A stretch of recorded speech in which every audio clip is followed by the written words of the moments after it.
here in our new space. My name's Bryn. I'm Director of Programming here. We're obviously so happy to be working with the Hermitage and hosting you all here tonight. So I know we're all excited to hear from our two writers who are visiting today. So I'm going to toss it over to James for those introductions.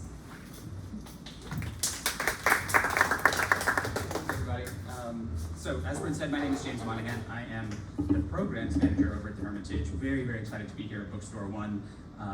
Georgia, Bryn, the whole team have been fantastic. Isn't the space beautiful? I am embarrassed to say I'm a big fan of Bookstore One, but this is my first time here in this beautiful space. It will not be the last. I'm excited already to come back. A couple of housekeeping things. Do take a moment to silence your cell phones. You can unwrap your hard candies whenever you want, but silence those cell phones, please. When you walked in, you received a survey. This is hugely helpful for us for future grants and things like that. So give us your feedback, let us know how we're doing. And a couple of thank yous that I'd like to offer, obviously to Bookstore One for being fantastic partners. I want to thank the Charles and Marjorie Barancic Foundation, as well as the Community Foundation of Sarasota County for their ongoing programmatic support. They're a huge help in us bringing these programs to the community. We couldn't do it without them. A couple of special thank yous. I want to thank Jane and Bill Knapp for their sponsorship of DaMaris's residency here with us. And a very special thank you to Charlotte and Charles Perret for their sponsorship of Kirya's residency. We'll do a little bit of reading from each artist, and then we'll have a little bit of time at the end for a Q&A. So do be thinking about what you've got going on and what you might be curious to know more about. We're going to start this evening with hearing from DaMaris Hill. She's a fantastic writer that I've had the great pleasure to get to know while she's down here in her residency.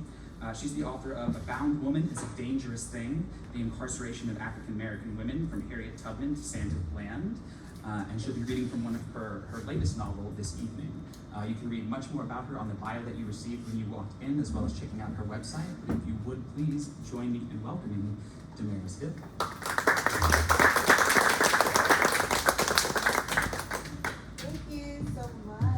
James, and thank you to everybody that came out. I really appreciate it. So I'm going to try to do a little bit of a mixed reading today. I'm going to read two poems from my older collection, A Bound Woman is a Dangerous Thing, that focuses on the incarceration of African American women from Harriet Tubman to Sand of Land, but it also includes other women. I'm going to read about two Florida women in here. Yeah. And then I'm going to read from my latest book, Memoir and Verse, Breath Better Spent, Living Black Girlhood. Just going to talk about my coming of age in Jersey and some other things. Could you repeat the title? Sure. Breath Better Spent, Living Black Girlhood. And this title is A Bound Woman is a Dangerous Thing. Let's see if we can increase the volume a little bit. So I was inspired to write a lot of these poems in A Bound Woman is a Dangerous Thing because we often talk about incarceration in terms of men, but over the past decade, the incarceration rate of women has increased over 700%. And for Black women, it's even higher. It's in the 800%. And no one talks about this incarceration rate, but also it's a part of a larger issue that I like to think about in terms of the erasure of the work that women do in this country. And we know in a lot of places, people are subject to prison labor that supports a lot of the things that we purchase and buy. So again, this is an erasure of the work that women do to make America what it is. So I want to talk about two women that are near and dear to me. The first is Miss Zora Neale Hurston. And this is a poem for her. I wanted to think about Zora Neale Hurston not as the sassy superhero that we remember her as, but as a student and as a girl. Zora Neale Hurston. Before the Bronx Zoo, Oda Banga boarded a ship, flipping a fish scale like a coin, the first shiny thing he'd seen since his family was murdered. Leopold Soldier still carries the finger of Oda Banga's daughter in Remember him, the man in with the monkeys? Who can forget the way Vanga grit his teeth? They resembled claws. Zora reads of him caged in the zoo the same year her mother becomes a ghost. Thick and wet with memories, Zora has a hard time keeping still. From Morgan in Baltimore to Howard in the district to Barnard near the Bronx, Vanga haunts her. In slide her rituals, folding the news clippings in with her lunch, reading the creases, mysteries draped in her palms. This odd communion, the cradles of hell always take the shape of a woman's lips, using a looking glass made from a martini. Madison Grant traces Zora's square jaw. When she whispers about Ann Spencer and the thespian border, Oda Benga, Grant's throat burns with curiosity. He considers Zora and all that is alchemy. Is she the prophecy of stones, the fire within the dark sciences he conjures? And so that was thinking about Zora as she was, entering these anthropological sciences at a time when we were considering that race and gender might make you less human than others, right? So I also want to talk about Ruby McCullum. A lot of you know the story of Ruby McCullum because you're from around here, but for those of us that don't, Ruby McCullum is very tied to Zora Neale Hurston, and people don't talk about it. But Ruby McCullum was a woman whom a man with a lot of power, who was white and used to belong to a system where he could own black women, thought that he could claim her as his paramour or his lover for life, despite the fact that she was married to someone else and had 3 children. Now Zora comes into the picture because Zora was on it. She was on it. As soon as she heard this was going on, Ruby McCullum was tried. I'm not going to say she murdered him, but she was tried for murdering him. But as soon as Zora Neale Hurston heard this, she ran down with her scientific pen because she wanted to talk about this phenomenon in America of paramour rights and being able to choose a woman to be your concubine for life, even though it didn't have any legal merit, right? And so that's how these 2 women are tied together. So here's our story of Ruby McCullum. They lie. They say that Ruby and her husband Sam are Live Oak's Black Bonnie and Clyde, but make no mention of her fine house with a pool and the ring of policemen swimming in her and Sam's pockets. I swear, between Alabama and the Gulf, it is hard to keep anything out of a gator's mouth, out of a raccoon's grip. Some bandits are dirty as the devil, crawling into the yard, reaching. Greedy bandits treat an open window like an invitation.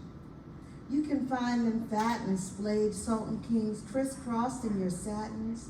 They reach, clawing you close, whispering paramour, threatening to tear any black man to pieces. These are the ways he's going to disrobe you, fit you to bear his rascals. A raccoon never retreats, not for threat of bait or broom. They will run you ragged and race. Ever wake to find yourself prostrate on Dr. Adams' floor, dressed for church, praying for a prescription or some poison? Ruby needed a bit of something to rid her of the little rascal scratching inside. No? Who else would she call when a critter insists on living in her walls?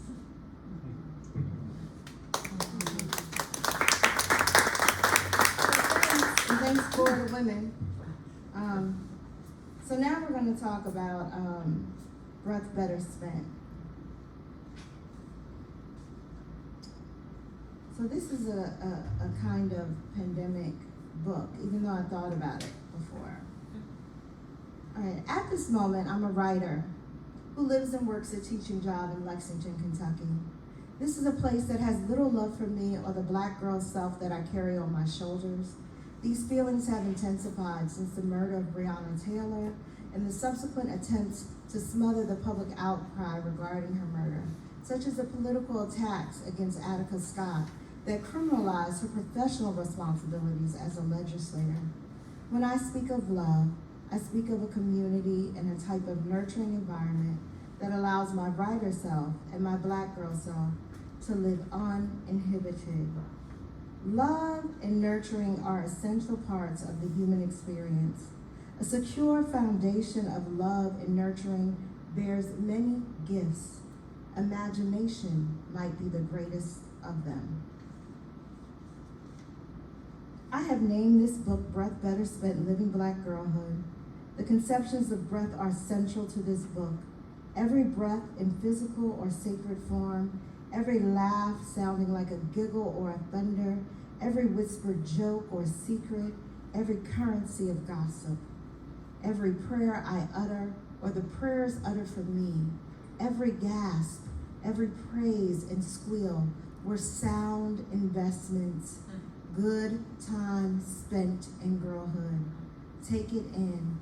Breath is both individual and profoundly communal, particularly in the form of a language. Breath is a type of a life force, one that is physical and spiritual. So this book, too, is in 3 parts. It opens up with some histories, and I'm going to read to you some histories. Then it kind of gets into some semi-autobiographical poems. That's about a girl growing up in Jersey. And then I end talking about some contemporary moments. So a lot of the historical figures that I talk about, because I'm somebody that has a vivid imagination, some of them are actual historical figures, and others of them live in books. And these people live together in my mind and talk to each other. All right. So this poem is entitled Beloved Weirdo. You are not digging this book about a slave girl and her incidents. The pages read about her early knowing of all things. Meanwhile, you ain't got a stitch of sense. If you did, you would have put that book down and hit that boy, asking you if your name is Beloved and if you are going to be like Setha and kill that newborn baby he wants to put inside you. Is he the weirdo? Watching in on you and your bestie leaving the woman's clinic. You wish you would have gone wild as the wind on him for prying. Instead, you go deaf and dumb thinking on it. Your mind wanders into a book. You think on asking Miss Harriet Jacobs, how does a girl learn to be a slave? Does a snake bite you and leak venom until you fall crippled and spasm, zombie you into a slave? If no, then you gotta swallow a butterfly and let it flutter in your throat, smother your words until you become a slave. Do you let the butterfly kick you way up into your tonsils? This might make your eyes rummage the floor for cracks and force you to be humble. Can a slave be made from a butterfly that avoids windows, avoids light? Does that butterfly become a bat under the girl's collar? Or do you crawl under the hoof of a horse named Andrew Jackson and become a slave? This horse galloping and neighing at your earlobes, dirt in with the blood. To be a slave, would you take your ribs and fashion Andrew Jackson's hooves with ivory shoes? With the overseers, use your teeth to tether, hold Andrew Jackson's shoes in like nails. In the cradle of your black ringing neck, do you offer the nag a pedestal or curtsy at the mare's master? Just curious, not dying to know.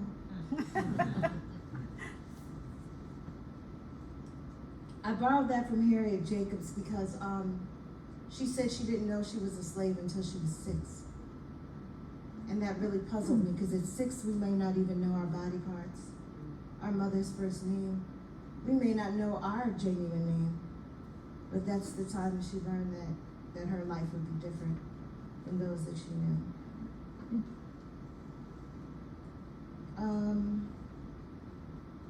Okay.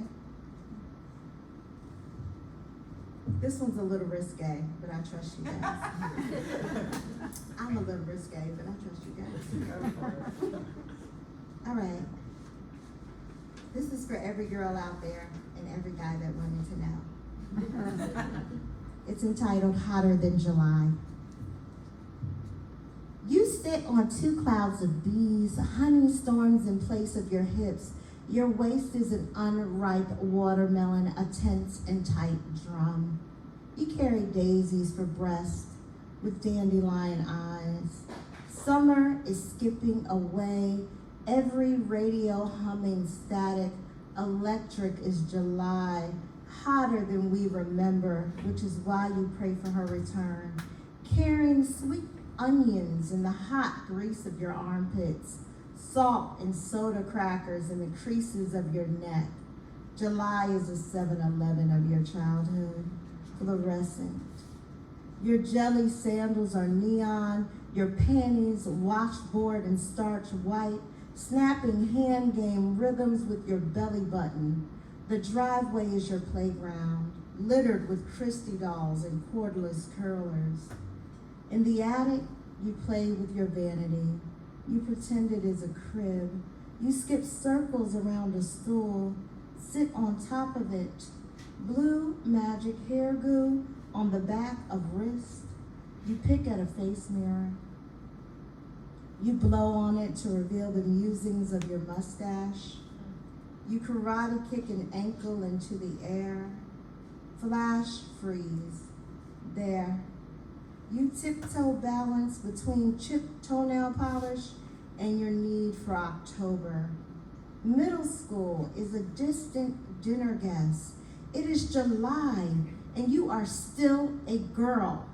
You wrestle back the pink folds of your body, cuss God for holding the women in you for ransom. You beg for the blood.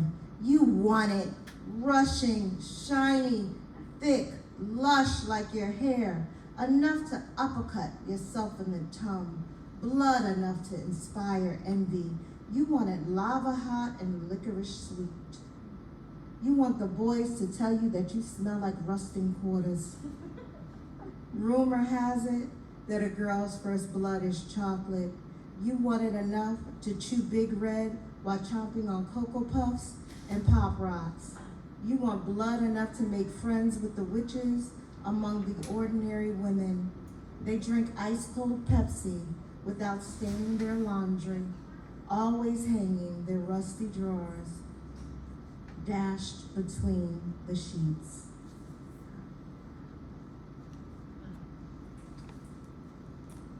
Thank you, Ruby friend. So, my books also have a lot of archival photos. And so this one is filled with archival photos of girls. And Whitney Houston and Aretha Franklin are also very prominent in this book. Because you couldn't tell by my writing, but I'm the child of many ministers. So my father, my mother, my grandparents, my uncles run seminaries, all those things. I'm going to heaven. I'm just taking the scenic route. I'm not worried about the expressway. That's for other people. I'm going to bring the good music when I come. Okay. I'm going to be like Aretha, I guess. So this poem is called Never Grow Old. You said never grow old and swore you wouldn't. This disco is church happy, stirring joy between your knees. Your worries disappear into the bop. They rock steady, far from your responsibilities. Huck Finn ain't the only one to know fun. Then Franklin nibbled at what he knew about how to grow better. Meanwhile, your voice is caramel, lush, wet, and warm, stark as sugar around everyone's soul. Their hearts bare, naked as a baby, bathing on the dance floor. A piano churns, you coo, your eyes floating behind the smoke liners. It never grows old. All right, one for Whitney, and then we'll go to some other places.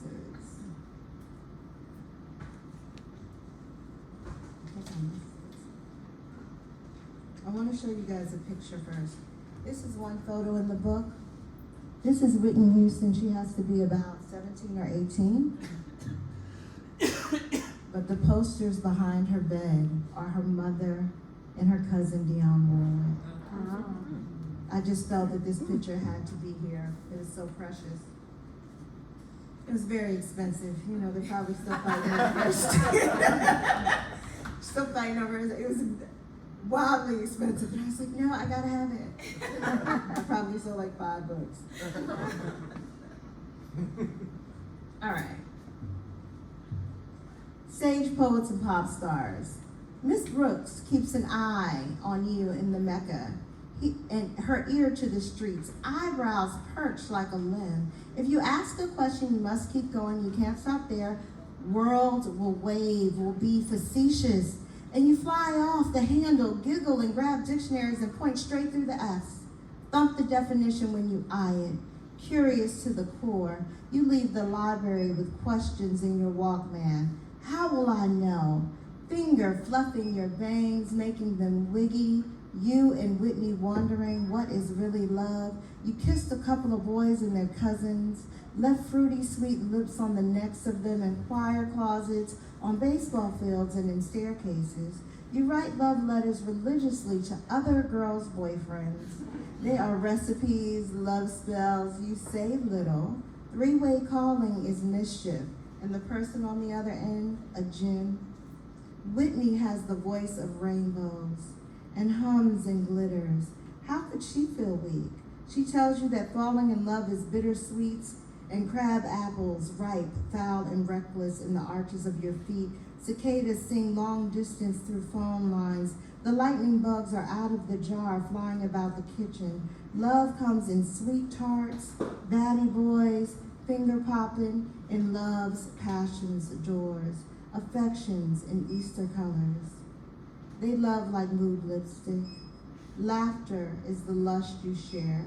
They switch, hold hands with bookworms, blow kisses through beauty shop windows, skip when they see mirrors and other mysteries. So the last part of this book kind of focuses on girls that are missing or dead that we don't talk about at all. A lot of them in Alabama, unfortunately. So I'm gonna read 2 pieces from here, one a literary piece, and another piece. So this piece is called The Gypsy Girl Gets No Solitude, and it's based on one of my favorite writers, Gabriel Garcia Marquez, and the book 100 Years of Solitude. The poet wiggles his wrist about the first son of Macondo. He is not an inventor. He is a wanderer, like his mother, a spoiled boy, a rich man's son. Colonial currency is made of abstract and unobtainable dreams. Searching the philosopher's stones, his mother asks, why not scratch God's finger in a mousetrap, the devil's toe in a jar? She says these things are easier. The son never succeeds. He wears his father's desires cloaked up top his neck. He falls into his father's boot, anxious and ashamed. He flies the coop from branch to tree. There he spots you, a shiny gypsy girl. The first son of Macondo is perched behind you in a circus crowd. His worm warm and pricked against your back. When you step away, he uses his beak and talons to tuck you close to his innards. There's a moral lesson, a decapitation on stage. There, the first son of Macondo first enters you, a gypsy girl. This is Thursday. Obscenities about your beauty flood your ears with ice picks.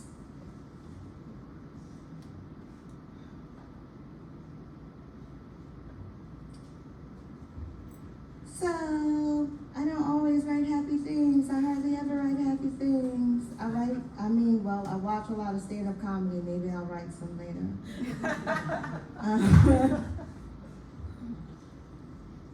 But I wanted to talk about the girls of Borno and how they went missing all of those days and were taken by soldiers, right? We talk about war, and I'll say this as a veteran, but we talk about war as if it only is a thing that happens to men. But be clear, war happens to everybody. Men may have the armor, but war happens to everybody. And so that's what was happening in Borno. So I ended up writing about 8 poems about it, even though I thought I was gonna write one. And there are some comparisons going on here. And hopefully you will hear them. Bring back our girls' premonition 3. Before the rockets' red glare over the oceans in Pearl Harbor, generations worth of Korean girls were tossed from chairs and desks and taken from schools and thrown into brothels. There, one soldier, sometimes 5, sometimes 60, uses your body to dress the wounds not decorated in his blood. A Korean girl, you will not stop running. Doctors half your age will diagnose you with sleepwalking, tell you that it is dangerous for your mind to list the names when your heart wishes them the worst deaths. You shut your eyes.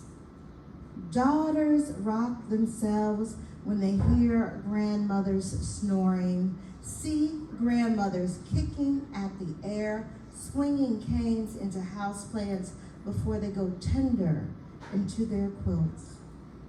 There is always one left to recount the tales, else a war and its ways may have never really happened. The tree dropping in the forest far away, let's say Nigeria, let's say Borno, without anyone around to hear, is a kind of mystery. I'll end on a poem for my niece. Doesn't have a title, but it does say for my niece and her bullies. When they come for you, know they will be creeping. Silence and secrets are their weapons. Cry out the sacred names in contralto harmonies. Breathe centuries of terror. Your melodic shrills will shield you in Mahakali and will summon the homie warriors.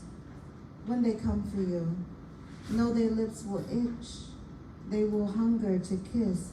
Bite them. Let the whites of your eyes curse. They will be blinded by our chariots in your glares. When they come for you, know they will offer you worms from their guts. Kick them. Invert their assumptions. Use your power. They will want to beat you. We will sever hands and give their bodies over to dust. When they come for you, they will threaten you lonely. Remember our sacred names, the sharpness under your lips, piercing your enemies, beckoning generations of blood. We will give you a red canal to cart your joy. This will be your carpet. You are our vanity, waiting in their envy. You, our calypso, you, our headwater. We will come, Dahomey, Mahakali, black, blue-winged avengers. We are your angel armies. We will come, charging in your veins, armed with stars. Remember that even your toes are heaven-bound. Thank you.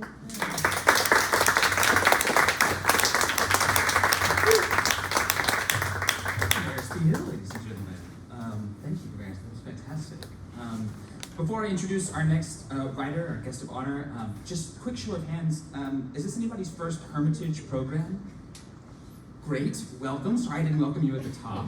Glad that you're here. Anybody been to a Hermitage program before? Great, welcome back.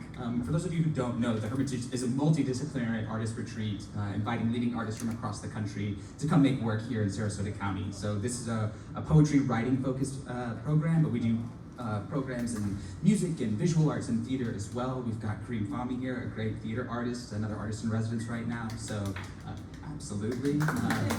And if you want to check out some of our other programs, there's a list of them at the bottom of the program that you got when you walked in, but you can also check out our website for all the information you need for that. Great, so our next writer, well, really she's a multi-hyphenate. Kirya Traber is a writer and performer. She's been associated with such fantastic institutions as New York Stage and Film, the Morgan Library, the New York Philharmonic, the orchestra at St. Luke's, La Mama. She does it all. And I think she's going to read to us a little bit from a novel that she's working on right now. So join me in welcoming Kirya Traber.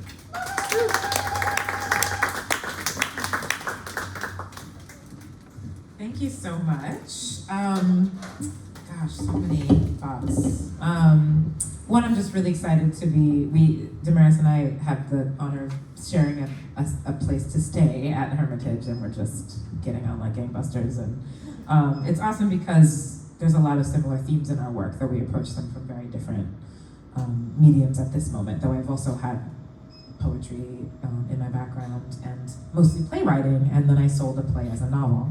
And I would say it's very much about Black Girlhood, among other things as well. And that's the other thing I want to say. So this is, these are wet pages. I just pulled them out of the ocean this morning. And so you're doing me a favor, hearing these out loud for the first time. Thank you. And I'm gonna learn along with you what it sounds like. And I hope that we all enjoy it. And even if we don't, I'm sure we'll all learn something from it. We'll see. So a little bit of context. Mine is also not autobiographical. Set in Northern California in Mendocino County, where I grew up in the late 90s. And the characters that you're going to hear from today, there are three of them, three main characters in my book. A young Black girl, a young Black boy, and a young non-binary white kid. And the first and the last, the Black girl and the non-binary kid, are growing up in Mendocino, and the Black boy is the stranger who comes to town. All of that is plot that happens after the section I'm going to read today. These are all chapter excerpts that happen before the play that I wrote. So it's new territory for me. And it's really just introducing you to each of the characters. It's not quite chronological as it shows up in the book, because I want to read it to you in a particular order, but close enough. You don't need too much context because I am introducing, but I'll just share little bits. And the thing you might notice is that each of them have a different perspective voice. So you'll hear from Cece first, who's the main, well, they're all main characters now, but who's the young Black girl. And hers is third person, omnipotent past tense. What you hear in a novel, usually. Then you'll hear from Lucky, who's written is in first person, present tense, and then you hear from Luce, who's in second person, present tense. You don't need to hold that in your mind. I'm just, if you notice, that sounds different than the other part, it's on purpose. Yeah, and then so just this first part is the second half of a chapter. All you need to know is she's on her way to clean a house with her mom for work. She's 14. It's summer, school's out. Luce is her best friend, doesn't show up in this chapter, but is quickly mentioned. They talked about going to Jenny's Giant Burgers, which is a local burger establishment in this small town. And it's set in a rural landscape in the redwoods on the ocean. Yeah.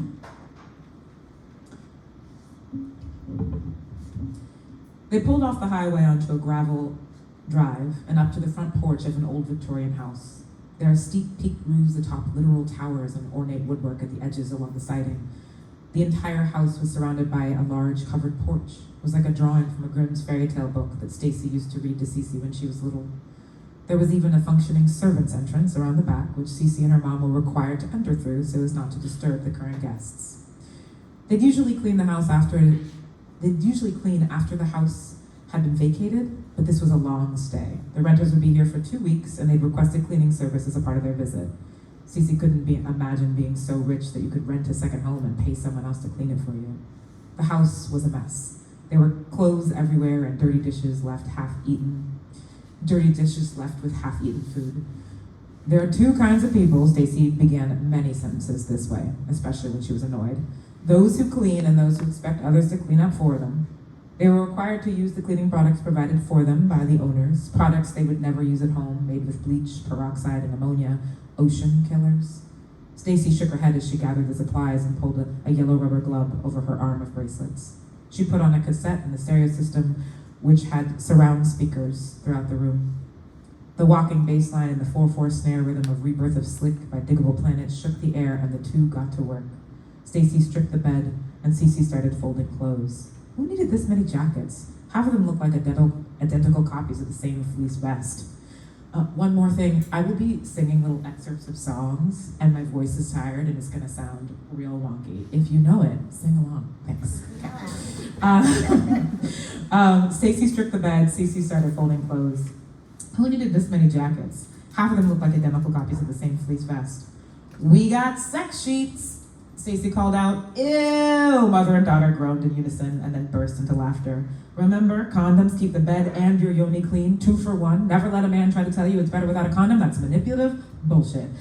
I know, Mom. Cece rolled her eyes, handing her mother a fresh set of sheets. I heard you the first 100 times. As if conspiring with her mother, the song changed on the tape deck. Let's talk about sex, baby. Let's talk about you and me. This is what I mean. Salt and pepper are feminists. Stacy grabbed a sponge and moved into the bathroom. Cece started to wash dishes and then scrub the kitchen counter. It was easy enough to lose herself in the rhythm of the music. The next song started, and without thinking, Cece sang along, mimicking Erykah Badu's raspy low. See, I pick my friends like I pick my fruit. My granny told me that when I was only a youth. I don't walk around trying to be what I'm not. I don't waste my time trying to get with you, God. I work at pleasing me because I can't please you. And that's why I do what I do. My soul flies free like a willow tree. Do we? You have a beautiful voice, Sis. Stacy had stopped cleaning and was watching her daughter from the bathroom doorway, sponge in hand. She felt herself blush. Don't stop on my account, Stacy urged, but she knew she would not be able to sing on key again, not with someone watching. How come I never hear you sing, Mom? Stacy was back on her hands and knees on the bathroom floor. Oh, I grew up hearing from the black kids in my school that white girls can't sing or dance, and I guess I believe them. She had said things like this before, that being white had been uncool when she was growing up, and it made Cece uneasy every time. She felt sorry for her mom. Was that what Stacy wanted her to feel? What was she supposed to say? I'm gonna put the laundry in. Stacy gave her an easy out this time. I'll be right back. Cece took the pile of jackets to the closet, and there it was, a floor-length, backless, gold sequin dress. She'd never seen anything so beautiful before. It made her stomach flutter. She had a sequin dress once. It was a hand-me-down from her cousin who had worn it once for a dance recital. It had a built-in leotard and a tulle skirt. Cece wore the dress every day for a summer. It was even the theme of her birthday party later that year. Stacy had hand-glued sequins from the dollar store onto the invitations and plastic party hats. Cece helped, of course, and they made 24 cupcakes and covered them in sparkly sprinkles. They had just moved to Mendo, and Cece didn't really have any friends, so the party was just loose. Her older cousin Ricky, who was in middle school and too old for theme parties, and a girl named Leslie, who moved away the next school year. Even so, it was the best birthday party she could remember. Look, Mom, isn't it beautiful? Stacy had come back in the room, and Cece beckoned her over to the closet.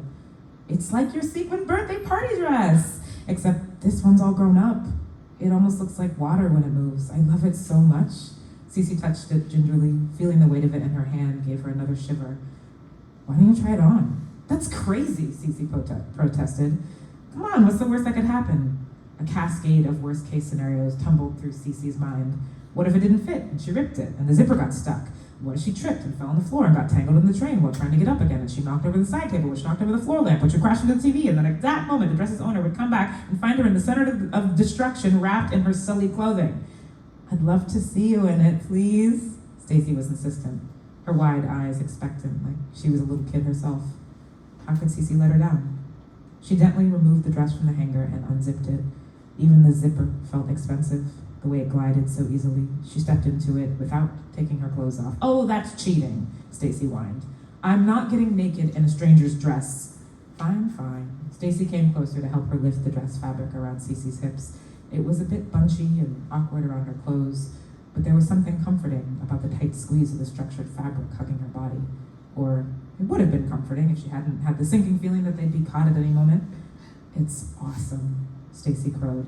The music changed again. It's your song! She ran to the stereo to turn it up. Many say that I'm too young to let you know just where I'm coming from. Dawn Robinson of En Vogue crooned, and Cece buried her face in her hands. Her cheeks were hot to the touch. Come on, show me your moves. Giving him something he can feel, to let him know this love is real. She was not going to dance. Besides the fact that her thighs were pinned together inside the dress, she was feeling more anxious by the moment. Will you at least look at yourself in the mirror? Stacy pleaded. She pivoted towards the full length beside the closet. It was a beautiful dress. Even with her t-shirt on, it gave her a womanly shape that she'd never seen on herself before. Her stomach fluttered and flopped. She wasn't sure if it was from the fear of being caught or from seeing her own reflection. Okay, I did it. It's pretty. Can I take it off now? She had already started reaching for the zipper. Yes, I'm sorry for torturing you. I just think you're turning into such a beautiful lady. I wanted you to see it too. Stacy was beside her again, helping her unzip and step out of the long fabric. Thank you, Mom. The front doorknob rattled and creaked as it swung open. A lithe, white blonde woman stepped into the room. The air stiffened around Cece and her mother. Who are you? What are you doing here? The woman spoke with a tight, high-pitched alarm, her voice strained over the too loud music. She looked at Cece, holding the dress, her eyes narrowed to slits. I'm calling the police! Stacy stood still, silent. Cece moved with quick, economic steps, placing the dress down on a chair, crossing to shut off the stereo, and faced the angry blonde. Hello, ma'am. We work for Mr. Edwin. We're the house cleaners. We were told to come today between 11 and 2 p.m. The woman's hand was on the telephone, but she hadn't yet picked it up. The dress fell off the hanger when we were putting away your coat. See, I was just putting it back. The blonde took a sharp breath as if deciding whether to believe Cece and withdrew her hand from the phone. It's already 1 p.m. How much longer are you going to be here? Her arms were now folded tightly across her chest. We've only got a few more tasks, and the laundry isn't quite done. Should be another half hour or so. It usually takes us about 3 hours, but we can be done early if you need. No, that's fine. She cut Cece off. I don't want a rush job. We'll be back by 2:30. She turned towards the door, but snapped her head back. Don't be here when we get back. She exited without waiting for a response. Cece realized she hadn't taken a full breath since a woman walked in, and one of her fists was balled up. Whoops, Stacy said in the smallest voice. You're so good at that, Cece. Thank God you were here. They finished their work without music or talking, not until they were in the car driving away. You really did look beautiful in that dress. Cece's insides avalanched. She wanted to shout, but she said nothing. You still want to go to Jenny's? I'm not hungry. Me neither. Cece watched the trees, redwood to pine to cypress, until they were home. That's Cece's chapter. And this is Lucky's chapter. And it's the first time you meet him, so I'm not going to give you any context, and we'll see how that sounds. At the group home, the rules are like God, or like scripture, like the Bible verses the old ladies from the church are always reciting. I don't know much about church. The last time I was inside of one, it was for a funeral of a guy I never even met. I got called to the school counselor's office on a random Tuesday, and my Aunt Mary was there. I hadn't seen my dad's sister since I was in the 5th grade, when we still had the apartment, and she used to come by and cook for us once in a while. But that was like 6 years ago. So when she showed up at my school out of nowhere last year and told me she wanted to come stay with her for a while, I was definitely surprised. She hadn't come by when my dad first started to disappear for days at a time. She hadn't offered us a place to stay when we were evicted, so why now? Maybe it was because my dad was gone. Like no one had seen him for at least 6 months kind of gone. So maybe she felt sorry for me, like being an orphan and all. I can't say I trusted it even then. She was family, right? Blood family. That's who you're supposed to live with, not some strangers. So I told the social worker I wanted to go with her. And then the first thing she did was make me go to a funeral. Open casket and everything, hella messed up. I'd never seen a dead body before, and I'd never seen my Aunt Mary cry before. It was a lot. That night, I rolled a joint, climbed up on the roof to smoke it. The neighbors called the cops, and she didn't even stick up for me. She let them arrest me. That's how I ended up in a group home. So much for blood family. Sometimes church people come around the group home and hand out Bibles and bad sandwiches, like bologna and mayonnaise or peanut butter and grape jelly. Nasty. And they talk about how all the boys need to let Jesus inside of them. Swear to God, they said it just like that. Let Jesus inside of you. I tried not to bust up laughing, but then Jason made a face and I couldn't help it. We both got a punishment that day, like so many other days. Nothing new. Punishment can be one of two things. It can mean extra chore duty, but mostly it's isolation. Locked in a room without windows except for one on the door where you can be watched, like juvie. It's supposed to be a real home, not juvie. Hard to tell the difference most of the time. So I don't care much for churches or church ladies or rules. But sometimes I guess I do think about praying. Not to any God in particular, maybe to my mom, rest in peace. Maybe just to see if anybody answers. The counselors at the group home are devout worshipers. Here are the rules. 1, no running. 2, no standing in the hallways. 3, no standing or jumping on the furniture. In the common room, the kitchen, and every bedroom between bunk beds. 4, no fighting. 5, no inappropriate touching. 6, no curse words. They are printed on oversized placards like the 10 Commandments, except there are 11 of them. 8, no TV or video games after 8 p.m. 9, no personal radios or cassette players. 10, no one enters or exits without a counselor or chaperone. 11, no disrespecting the counselors. It's like the walls are shouting no. With 15 boys in the house and the constant sermon of rules, it's never quiet here. Everything and everybody is constantly talking, so I don't most of the time. And somehow not talking manages to get me in even more trouble. Somehow not talking manages to get me in trouble even more than breaking the rules. I'm in trouble a lot here. Once I got put in isolation for throwing my food away before dinner was over. And then there was the time I got caught trying to comfort a younger boy who was crying and was accused of inappropriate touching.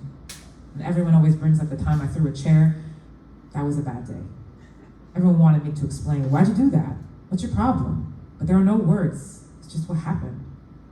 Damned if I do, damned if I don't. So I bite my tongue or scratch my arm. I use a thumbtack or anything sharp I can find. The pain is distracting, and sometimes it even feels good, like a rush. Sometimes I try to make something out of it, like an actual design, like an anarchy symbol. I like that idea, anarchy. Jason taught me about it. Jason says anarchy is the opposite of the rules. That's a little bit of lucky.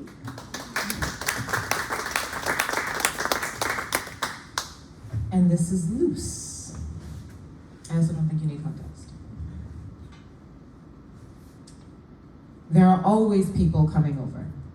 If they aren't coming for the weekly meetings about the tree sit off of H Road or the anti-commercial fishing protest, then they are customers for Jessica's herbal remedies. They come for all kinds of reasons. Some have backaches or strange rashes. Others have ailments you can't touch, like grief, night terrors, or depression. They get medicine bags, herbal decoctions, or tinctures to take daily. All of them want to talk, and they go on and on, way past their appointment time. If it's a spirit walk with Jessica's special strain of magical mushrooms, it'll last the whole day, or longer. Then there's always someone waiting in the hallway, and the house is really not that big. It's just 3 rooms, unless you count the bathroom, which probably doesn't count because no one is gonna hang out in there, especially with a composting toilet. It's tight quarters on a slow day. Today is not slow. There have been clients in the house nonstop since like 10 a.m., and now it's past sunset, which means you've basically been trapped in your room the entire day. Some summer vacation. You can't watch TV in the living room, not that you want to watch any of those old VHS movies again anyway, but what if you did? What if you urgently wanted to watch Back to the Future for the 500th time? You might, and you should have the right to. It's your house, but you can't. You can use the kitchen to make food, but you have to be quiet and fast because it's only separated from the living room by a half-glass door, and if one of her longtime clients sees you, you might get pulled into the conversation. Look at little Lucy, so grown up. You hate that nickname even more than your full given name. They always act like they know you and will comment on everything. What are those pants you're wearing? Aren't the zippers and chains uncomfortable? They're so baggy. How do you even keep them up? You'd be a pretty girl with all of that metal in your face. But they don't know you.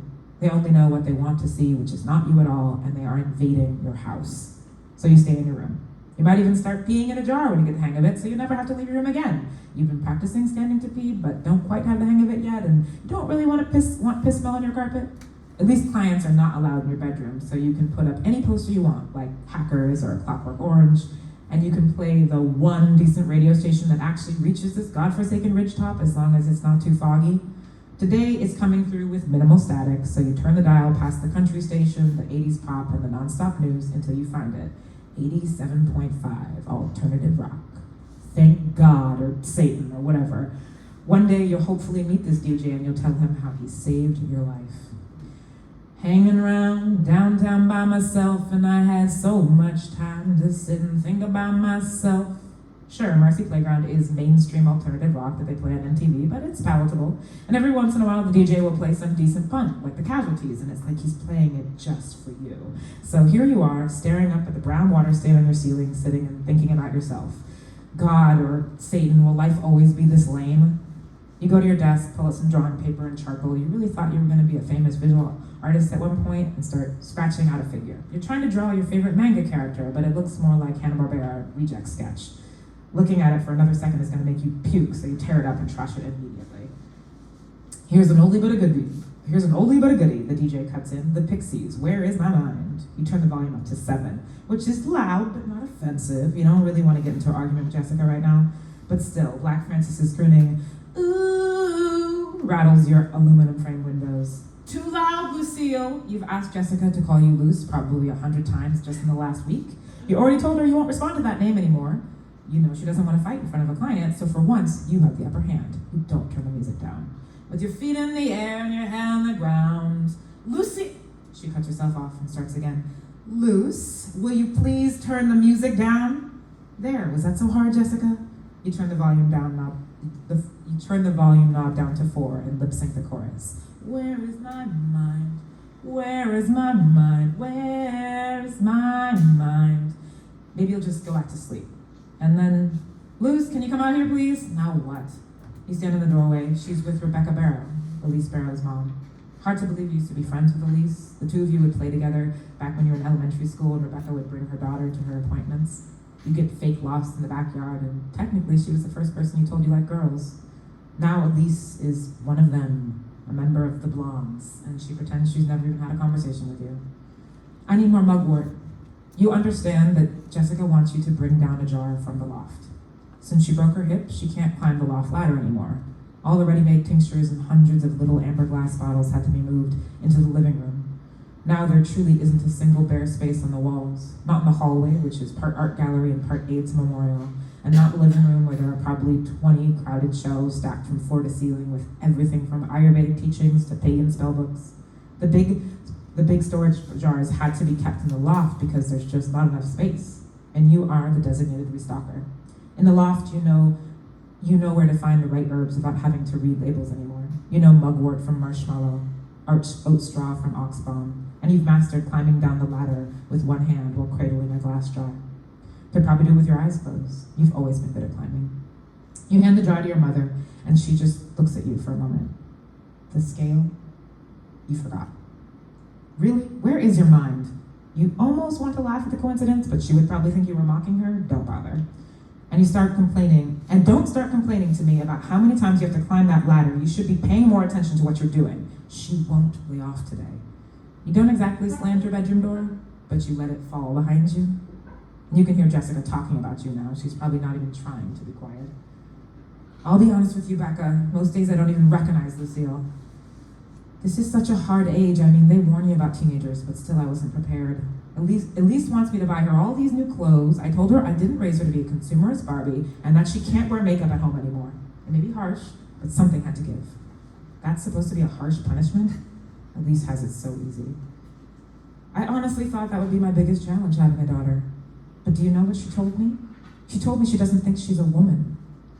I was stunned. I mean, that kind of internalized patriarchy, I never imagined. I can't help but blame myself, even though I know I did the best I could. No, you can't blame yourself, Jessica. You're a wonderful mother. She's so lucky to have you. I don't know. Sometimes I think she's a monster sent here to punish me. A monster. That's what you are to her. Not her child, not her flesh and blood. Something ill-conceived and maladapted. Something to be locked away and hidden in the dark. And here's one of my favorites from a band whose name I can't say on the radio without getting an FCC fine. And friends, we've maxed out our budget for violations this month. You know it's going to be Pepper by Butthole Surfers. You wish it was death metal, but you'll take it. You turn it up again, just as Gavin Haynes starts shouting the chorus, Volume 10. I don't mind the sun sometimes, the images it shows. I can taste you on my lips and smell you in my clothes. Lucille. I'm not gonna say it again. Lucille. Lucille. Every time she says that name, you feel it like an open palm slap. You can't stay in this room anymore. This time you definitely slam the door. Slam your door and the front door. The sun set a while back, but the moon is rising. The old oak, your tree, is speckled with moonlight and shadow. You lift yourself into its low branches, thicker than the width of your body, and you climb. Even without the moonlight, you could climb this tree. You know the branches get thinner and higher the higher you climb, and at a certain point they were snapping, but you've climbed it 1,000,000 times. You know which ones will hold. You reach the forked branch, where you usually stop, but you don't want to stop moving. You're a monster after all. Who's to say you have to stop like some fragile human? You climb. The gravel stones in the driveway reflect the moonlight, and from up here the property looks like the surface of a strange planet. You've never been this high. The breeze is stronger above the neighboring trees, and you can smell the ocean from up here. Just then, a crack. The branches shudder above you and something whips through the leaves past your face. Your body jerks instinctually, and you almost lose your footing, but you grip hard onto the branch you're holding in your left hand. Your arms and legs feel like jelly. The leaves around you won't stop rustling, and you realize you're shaking. You remember, you did fall once, when you were 8 or maybe 7. You'd only been a few feet up in the tree, on the lowest branches. Even so, you got the wind knocked out of you. Jessica had been right there. She put her hands on your chest and back and breathed with you. She carried you in the house even though you were too big to be carried. And second mom Michelle covered your chest in pungent arnica ointment. You fell asleep in their bed. But that was then, before Jessica went to rehab, before Michelle left for the last time. You're not their little girl anymore. You're a monster. And maybe you always have been. A yellow light streaks across the yard for a moment. Jessica and Rebecca have come outside and they fumble a bit as they adjust to the darkness. You, a creature of the dark now, can see them clearly. Jessica is leaning on her cane and can't keep Rebecca steady as she drops to the ground and starts to giggle. Mushroom tea. The full moon is in Cancer. Now is the time to release. I'm ready. Together they lift their chins to the sky and howl. Their wails echo through the valley. Somewhere, neither close nor far, a coyote or a neighbor's hound responds. And you join them. You howl and howl and howl. You may never stop. Thank you so much. I think we have time for just a few questions if you guys want to join us. Do you want to sit? Do you want to stand? Here, you guys take the mics.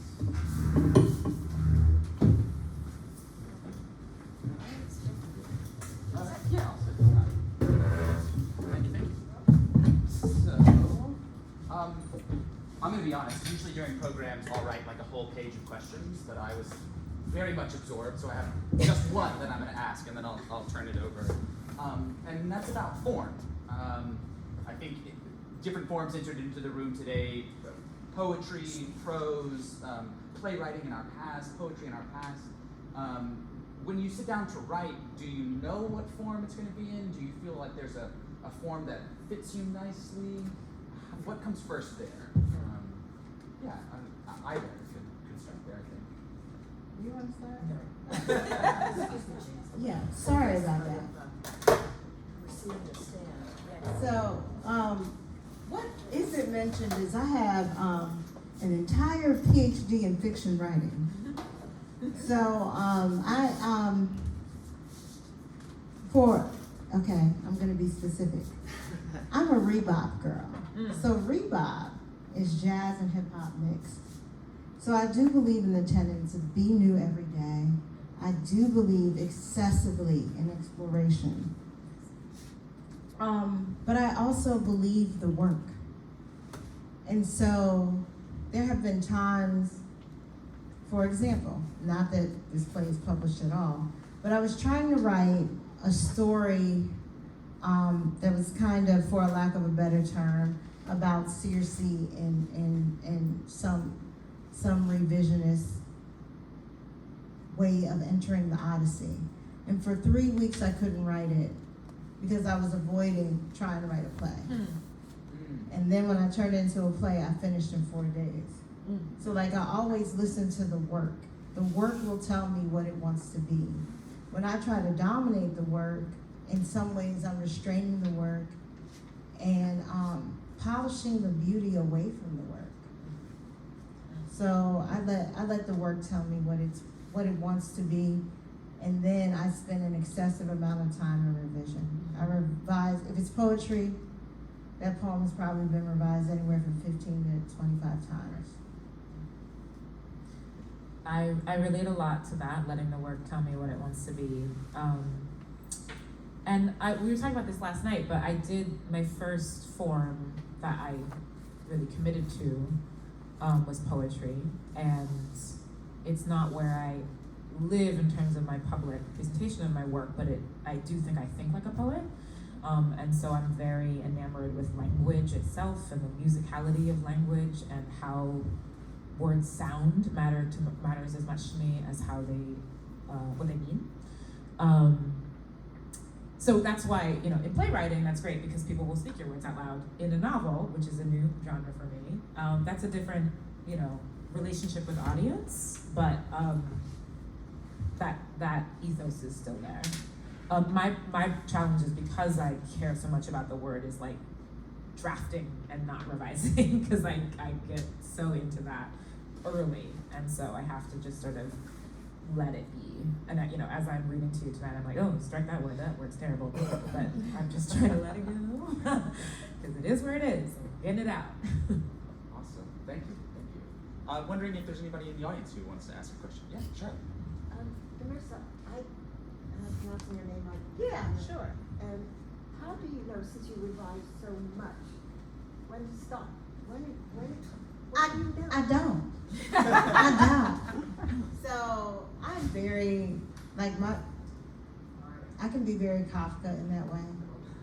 So my friends, I hate to submit for publication because I don't know when it's ready. The best thing that happened to me was a literary agent. She's the best thing that happened to me because she's like, this is finished.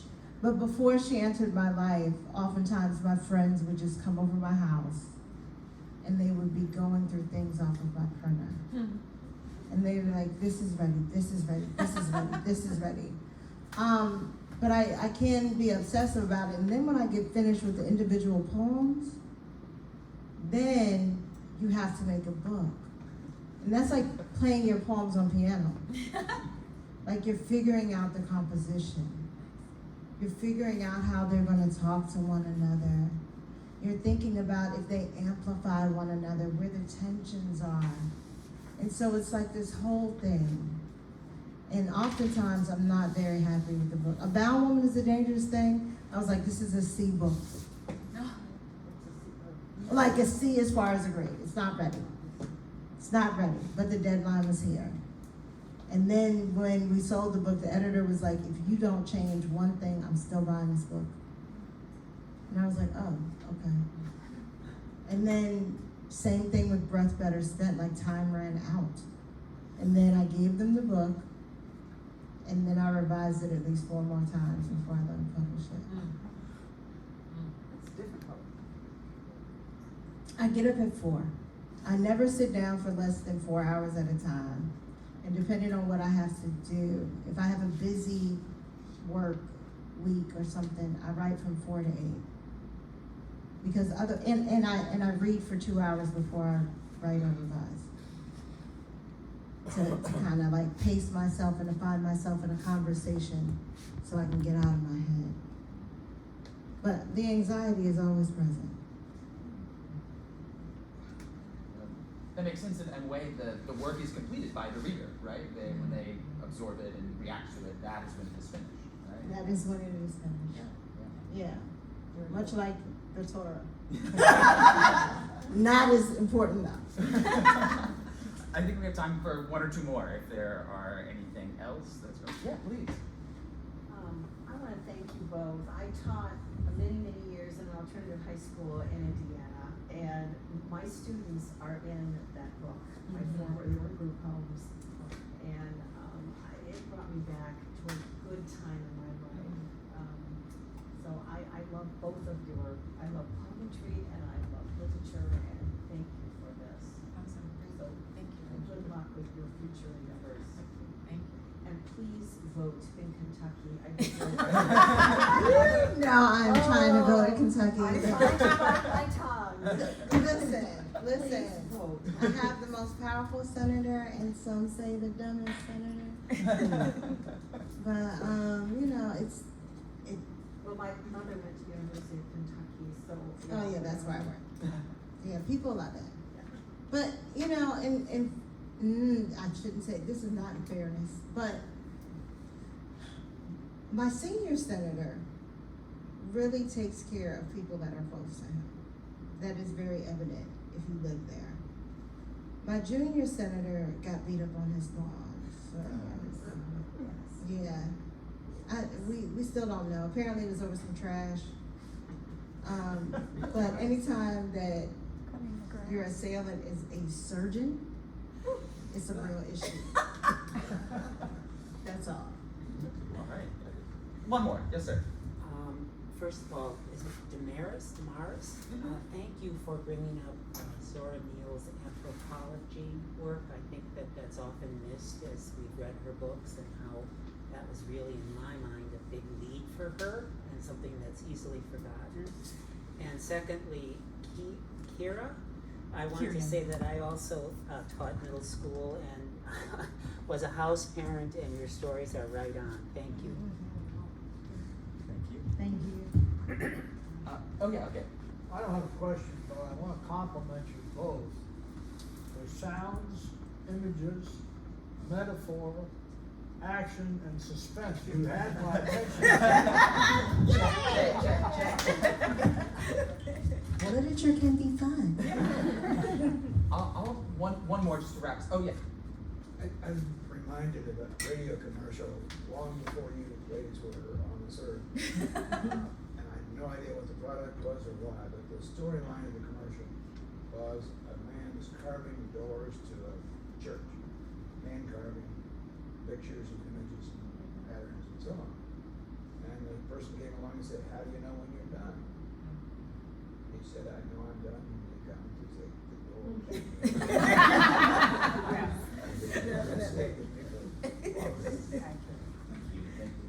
Kirya, did you tell us the title of your? Does it have a title? Does it have Do you want to title? talk about it? We won't talk about it. We won't talk about it. Okay. I was just like, I want to look for it. I want to find it. I know. It won't be published until 2023 if I finish it this year, so pray for me. And it doesn't have a title yet because it had a title that it outgrew. Okay. Very good. Well, let us know so we can find it. I definitely will. I will email the Hermitage as soon as I have it. Very good. Very good. Well, thank you all for joining us today. Do take a second to fill out those surveys, and it's myself or Sydney, anybody with a name tag, and we hope to see you in a future program. Join me in thanking DaMaris and Kirya. Thank you for coming. Thank you for coming. And can I say one thing? You're gonna like it, James. But I know all of us want to make sure the Hermitage keeps doing its work. But I want to tell you how you can help the Hermitage more than writing one check. If you set up a monthly donation of $10, you can set it up for the amount and when you want the donation to stop. But when the Hermitage goes to fill out grant applications, they can use those same numbers and those same dollars for additional contact. That's going to get them more money from a lot of agencies and institutions. So it makes your money work harder. Thank you. I love it. Thank you.